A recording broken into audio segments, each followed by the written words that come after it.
Well, I actually look at everything that we do in the church based upon the commandment that God told us to love one another. So when we labor in this church, no matter how much we labor or how little we labor, it should always be a labor of love.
Michael served in the altar with us from the time he was, gosh, I don't know, 10, 11 years old. And we love Michael, you know, I mean, no intended reference to the granola company either there. We just really love Michael, he's awesome.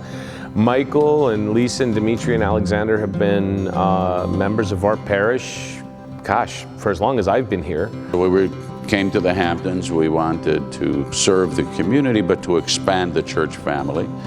And then all of a sudden a family came to us that was from further west, a lot further west, but they had a home in the Hamptons. And of course it was Dimitri and Lisa Caceres. And they had their young boy, and then there was a baby, and of course that was baby Michael. So Michael, when he was a young boy, and I remember that Lisa talks about it, but he did not want to receive communion. He was a little bit frightened by the receiving communion by the spoon, as we say, the Holy Spoon. And that was when I realized that you needed to really communicate to Michael.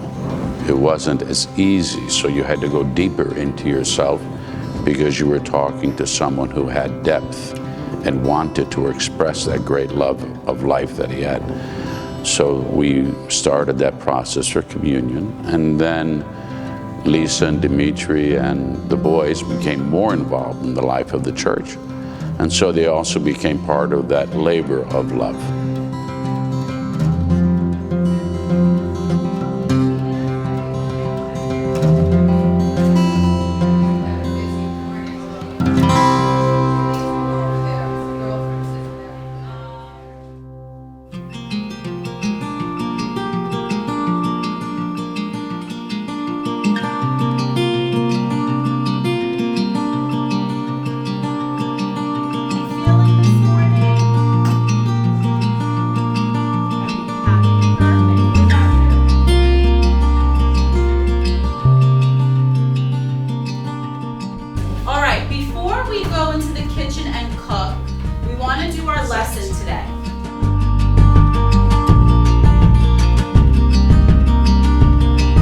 These other wonderful children that are coming here now, I say to myself, what a beautiful thing that we have been able to embrace them as they embrace the world.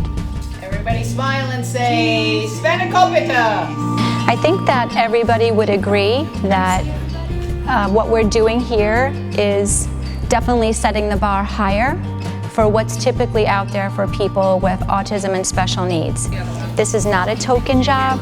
This is a real job with real work that's making a difference. And the participants of this project really feel it.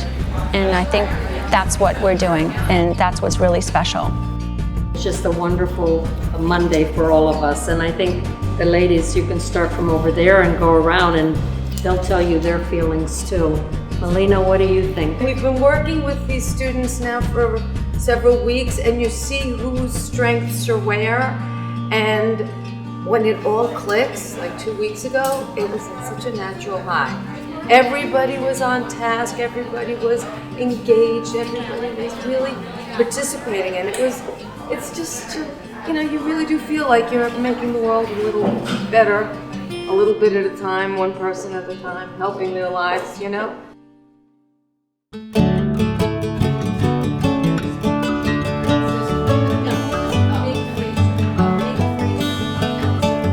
When I see the love and the patience that this community has for Michael and for other people with disabilities, I melt, because this is, you know, that's what you want a Christian community to be.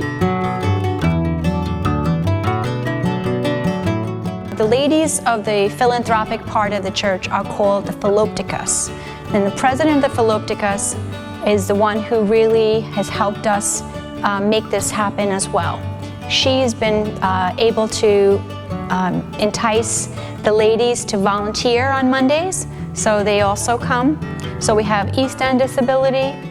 With their support, we have the young people, we have the Philopticus ladies, we have teacher Sarah and Claire and myself coming here to make this happen. It's their warmth, it's their acceptance, it's their support that made me feel comfortable, first of all, to ask, and for us to be so successful. And I just believe that the opportunity for Love Michael and the Greek Orthodox Church of the Hamptons to grow together is sure to happen. What I hope is that our common humanity is made manifest.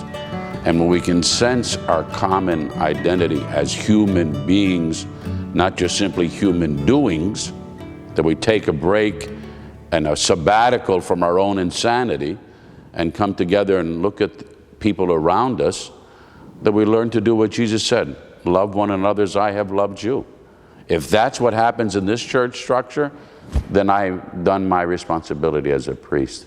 If I fail to tell people all the time about loving each other and giving common witness and an embrace, then I failed as a priest. So at the end of the day, I just want the miracle of life.